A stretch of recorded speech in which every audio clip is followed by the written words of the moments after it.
Hi everyone, my name is Mary Bowden and I will be the new professor of trumpet at Shenandoah Conservatory starting this coming fall. I wanted to share with you today how to prepare for the All Virginia audition for trumpet. I spent a few minutes looking at the tempo markings and articulation markings, and I don't have time to practice this because I have a very big concert next week, so I am going to sight read for all of you.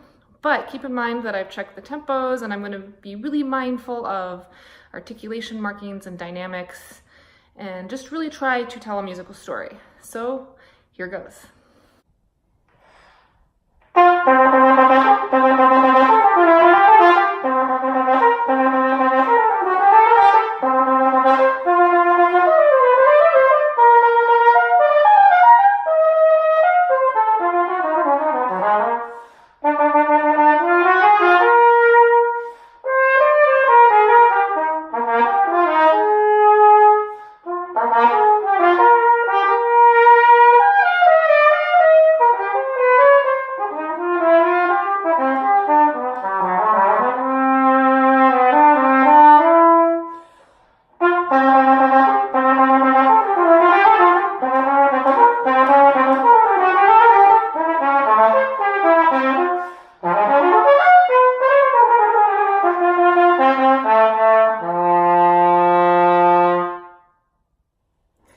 Well, I've listened back and I've made some notes on what I would like to improve, and I'd like to share with all of you some practice tools that I use to improve quickly, since I know you all just have a few more days to fine-tune this etude for your audition. So the first detail that we need to work on are the accented eighth notes that appear throughout a lot of this etude. And you need to make sure that when hitting those eighth notes that they're really in tune and centered right from the start of the note. So we're going to do a little bit of an exercise. I'll play the etude a little bit slower, and we're also going to simplify the notes, and I'll just demonstrate to show you.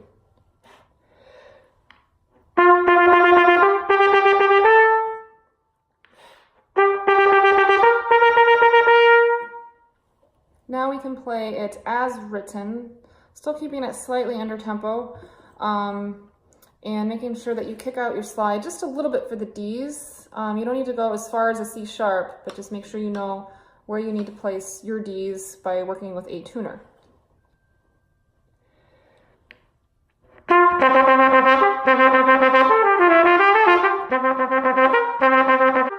So we come to measure 4, which is the next tricky spot.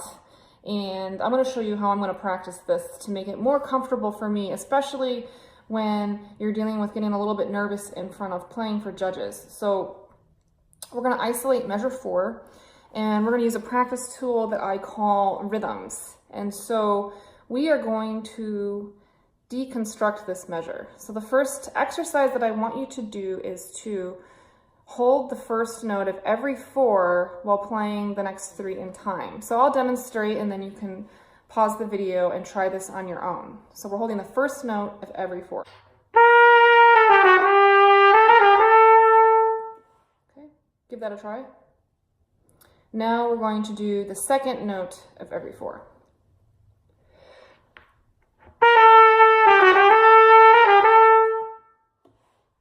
Try that.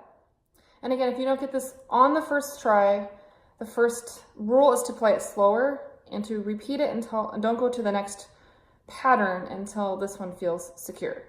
So once that is secure, we're gonna now move to holding the third note of every 16th.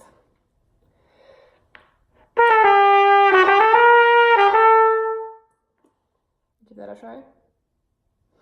Next, we're gonna hold the fourth note of each one.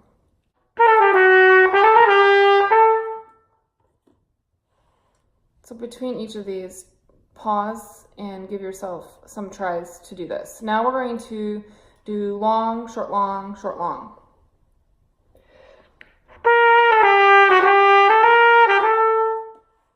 Give that a try a few times. Now we're going to do short, long, short, long, short, long.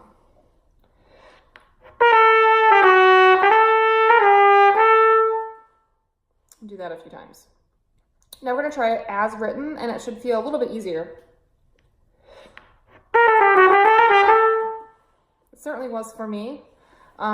So I would recommend doing these patterns every day, more than how the music is written. So you're really ingraining a sense of success and really ironing out these bars. We can do the same thing on measure 6. I'll just demonstrate quickly, and you can pause the video and give this a try as well.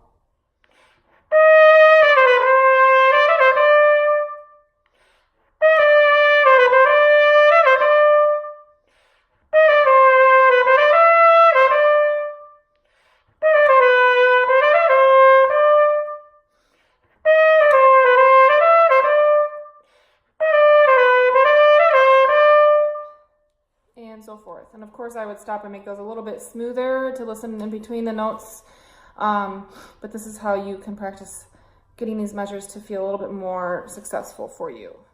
Now if we look at bar 9, we also need to do the patterns for this measure, and this one is where you need to practice your third valve slide coordination, because you need to get your slide out properly to make sure that D flat is in tune.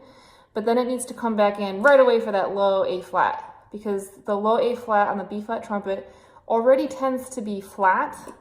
So it's really great to practice that coordination of beat up. So I'm going to show you the patterns again, and you can pause the video between each one to practice this on your own. So now we're going to hold the first note of every 4.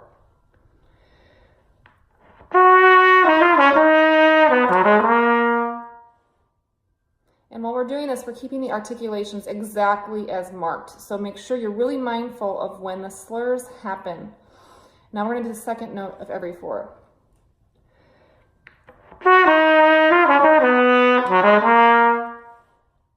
Third note.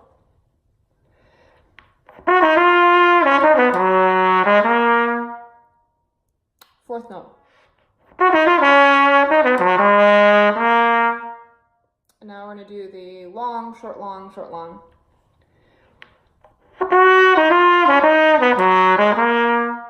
And now short, long, short, long, short, long.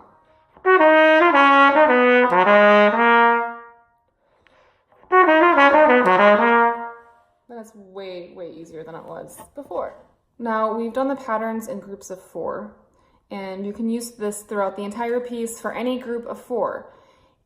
Now we're going to use it for a group of 3. Let's take a look at measure 16.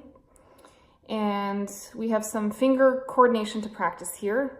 And we're going to deconstruct this in the same way that we did when we did the patterns of 4. So we're going to hold the first note of every 3. We're just going to concentrate on beat 1 for now. Be mindful of your C sharp to get your slide out, and then for the next note on beat 2, it has to come in a little bit more for the D. So we're going to hold the first of every 3.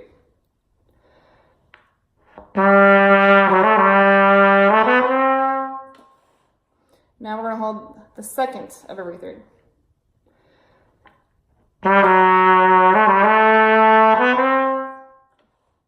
And now the third note of every 3.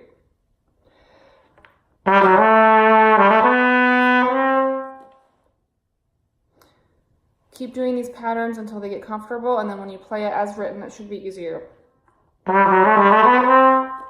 me, just then, really focusing on centering that first beat, the A, you can add a little bit more length to that note for security before you do those triplets. And there's a writ marked above, so you don't have to feel rushed. You're actually going to be slowing down that entire measure, so do not feel rushed at all. One more technical note before we talk about the musical ideas of this piece. It starts off quite low, and we have to jump to a C in measure 7. And one mistake trumpet players make is starting a piece with the aperture too open. So one exercise that I'd like you to try before you start the piece is to air attack a G, an upper octave G.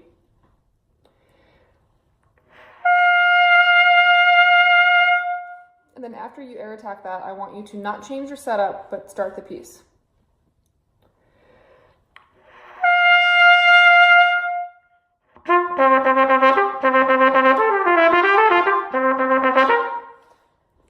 still play the lower notes with that same setup, and then you're going to have a lot more hope for measure 7 because you'll be set in the right place to play in all of the ranges from the low G to the high C for the piece. Also, make sure that you're practicing with the metronome. I can't use it right now because I'm using my phone to video myself, but it's really important to get 104 ingrained and making sure that you're slowing down to 92. For now, we're going to talk about the musical ideas of the piece. So the beginning is forte with the accents, but for me, looking at this, you have a long way to go, and I like to think of the character as forte, but in a lighter character. So yes to the accents, but make sure you're not playing super loud and aggressive. For me, the character in the beginning is a light accented piece, and it's very light and it moves around. The music is very flute-like in a way. When we get to measure 11, this is your chance to showcase how beautiful the trumpet can be. And you can really change the sound color when it's marked mezzo piano, think of a darker color. And when you get to measure 14, that is the spot that I felt like I could really sing through and add some vibrato too.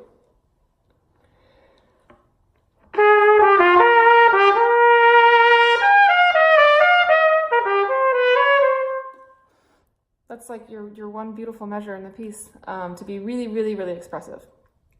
And going down to this Ritz, I also made some breathing choices when I was reading through this that seemed to make sense for me personally. So it's really important to, either on your own or with your teacher, to mark in your breaths. Make sure you pre-plan that so you're not caught off guard. So I marked one in for myself after measure 16. It's not marked in the music, but I knew that I wanted a little bit more air when starting the tempo primo, so that worked for me. I also chose to take a breath after measure 10 after beat 1, and I have both of those breath marks marked in the piece, and I also breathe after the downbeat of 22. So those are my planned breath marks for now, and so I encourage you to plan yours and see what works best for you. In any case, I hope that you have a lot of fun with this piece. It's only about a minute, but I think that the judges want to hear you tell a story. If they're going to hear so many people play this etude, it's not about it being perfect. It's about telling a musical story and being as interesting as you can in that 1 minute. And I think that's what the judges want to hear. And plus, you'll have more fun with that mindset as well. So I hope these practice tools will help you express yourself musically, and thank you for listening.